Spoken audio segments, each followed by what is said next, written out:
देखो समझो इस बात को, बात नहीं, क्वेश्चन क्लियर है ना कि how much force is required है। अब जितना ये फोर्स लगाएगा स्ट्रिंग पर उतना ही throughout this string will be tension. क्यों? क्योंकि सिंगल स्ट्रिंग यहाँ से यहाँ तक गया है। क्लियर है? अब देखो यहाँ पर फोर्स टोटल कितना लग रहा है,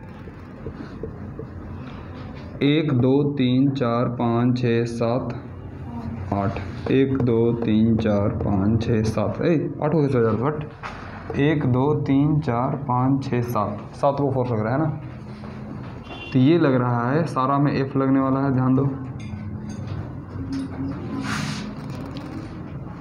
तो यहाँ पर कर सकते हो 2F, अल्टीमेटली वही आएगा। यहाँ भी 2F लग रहा है, यहाँ पर भी 2F, तो 6F हो गया और एक F यहाँ पर है। ठीक है, तो नेट फोर्स ऑन ट्रॉली कितना होगा?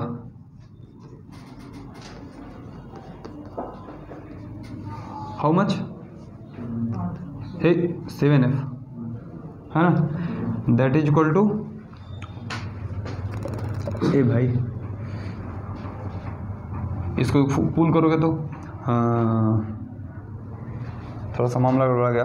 क्वेश्चन एक्चुअली वर्टिकल लटका हुआ नहीं है ना, हॉरिजॉन्टल है, तो इसमें बताना होगा कुछ, तो फ्रिक्शन फोर्स देना होगा। यहाँ पर दे दिए तो गड़बड़ काम कर देगा। ठीक है, आपको यहाँ बताना होगा कि हाउ मच फोर्स, चाहे लिख लोगे what will be the acceleration. मान लो कि फोर्स दे रहा है, क्वेश्चन को थोड़ा चेंज कर देता हूँ, what will be the acceleration कर दो।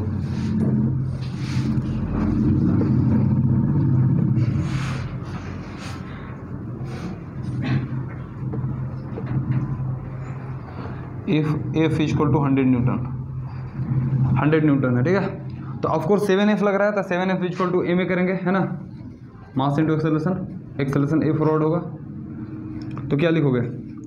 7 into 100 equal to 1000 into A कितना हो जाएगा यहाँ से? 0.7 मीटर पर सेकेंड स्क्वायर। काफ़ी ज़्यादा एक्सेलरेशन प्रोड्यूस हो गया, just near by 100 newton. 100 Newton मतलब क्या यार, 10 kg के ऑब्जेक्ट उठाने के लिए जितना फोर्स लगाना पड़ता है उतना, दैट्स ऑल। आप मात्र 100 न्यूटन के फोर्स दे करके इसको 0.7 मीटर पर सेकंड स्क्वायर से एक्सेलरेट कर पा रहे हो, नहीं है ना। चलो, तो इस तरीके से इसको कहते हैं हम लोग स्ट्रिंग कंस्ट्रेंट कहते हैं, है ना। इस तरह से क्वेश्चन आपको पूछे जाते हैं। क्लियर है? कुछ हम लोग को ये दिया हुआ कि स्मूथ सरफेस पर रखा हुआ है ना, और ये पूछ रहा है कि how much acceleration will be with this mass. आप अगर फोर्स F दे रहे हो और F की वैल्यू दी हुई है कितना? 100 न्यूटन। तो हमने देख लिया कि टोटल मास पर टोटल फोर्स कितना लग रहा है? 7F, मतलब कि 70 newton. 70 newton equal to mass into acceleration, वहाँ से हमारा एक्सेलरेशन आ गया। ठीक है, चलो लिख लो।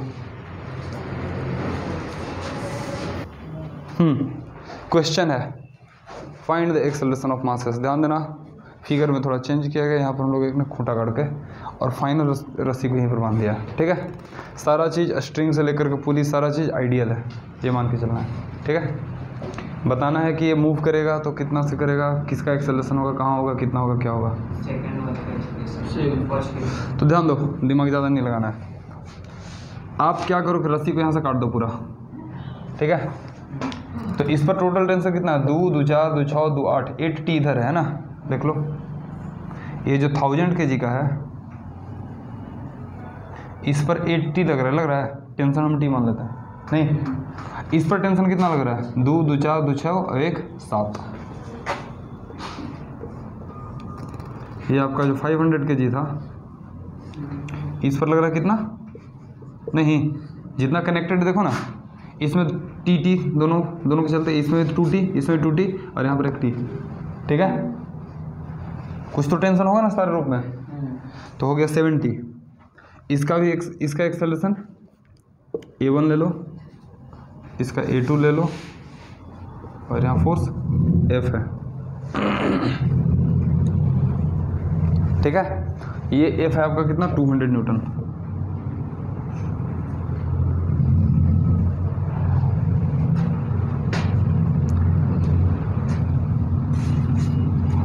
अब यहाँ पर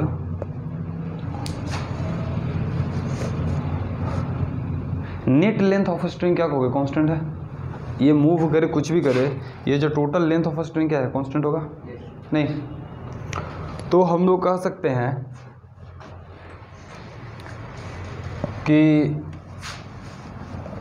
जितना इस पर वर्क डन होगा उतना ही वर्क डन इस पर होगा, अपोजिट। क्योंकि हम लोग हालांकि ये जो टॉपिक है work done by internal forces equal to 0, ये वर्क एनर्जी पावर चैप्टर में पढ़ना है, लेकिन उसका एप्लीकेशन स्ट्रिंग कंस्ट्रेंट करके हम लोग सीखते हैं। यहाँ पर इतना तो आइडिया होगा कि हम अपने आप को, जैसे बचपन में कभी सोचते थे कि हम पैर पकड़ करके अपने आप को उठा सकते हैं, तो सोच के देखो खूब बढ़िया रहे हैं, पैरों पकड़ कर अपने आप को उठा रहे हैं। हाँ, जैसे हम लोग गाय चराने जाते थे ना, तो करते थे, छड़ी है, छड़ी यहाँ पर लगाते थे और छड़ी जोर से खींचते थे, तो सोचते थे कि भाई वेट कम हो जाएगा। होगा कभी नहीं होगा, क्यों? इंटरनल फोर्सेस हैं। हम ऊपर लगाया, वो हम पर नीचे लगा दिया, उतना ही फोर्स, नेट फोर्स 0। तो नेट वर्क डन में क्या होगा? 0। अगर हम थोड़ा सा कॉम्प्रेस कर भी पाए तो क्या होगा? Net work done 0। तो सिमिलरली इंटरनल फोर्सेस के द्वारा नेट वर्क डन क्या होता है? 0 होता है। तो यहाँ पर हम लोग क्या करेंगे कि अगर मान लो कि इसका मोशन कुछ x1 हो रहा है और ये कुछ x2 चल रहा है, तो क्या लिखोगे? 8t into x1 equal to 7t into x2 लिखेंगे।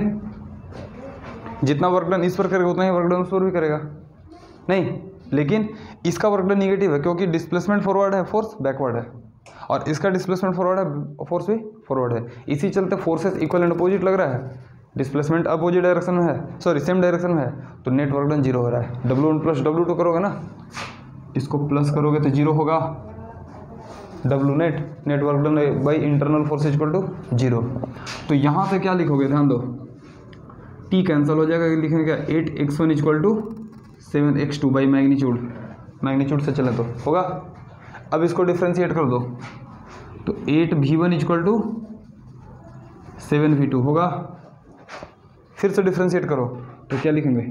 8a1 इक्वल टू, ये हो गया इनके एक्सेलरेशन में रिलेशन। आई बात समझ में? और इसी चीज को कहते हैं string constraint. This is called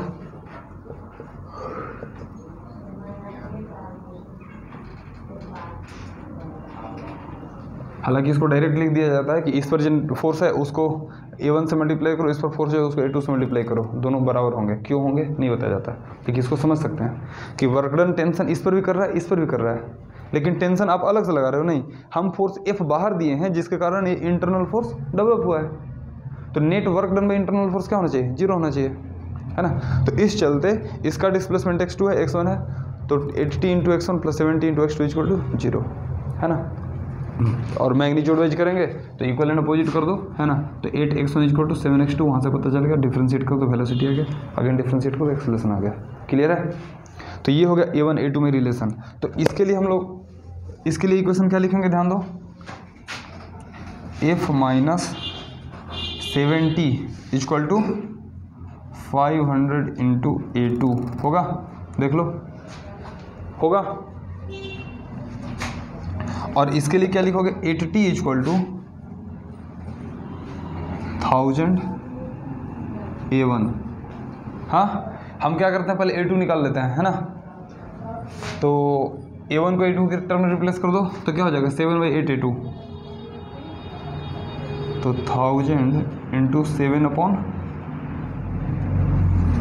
अब यहाँ से क्या करो, T को इसमें रिप्लेस कर दो, A2 आ जाएगा। नहीं, T को यहाँ से इसमें रिप्लेस कर दो, A2 आ गया, A2 आ गया।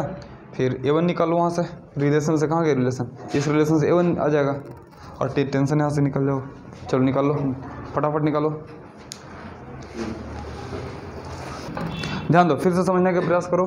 पहला चीज़ कि आइडेंटिफाई करना है कि ये मूव करेगा या नहीं करेगा, या हाँ सिस्टम डिफरेंट एक्सेलरेशंस होंगे या नहीं होंगे।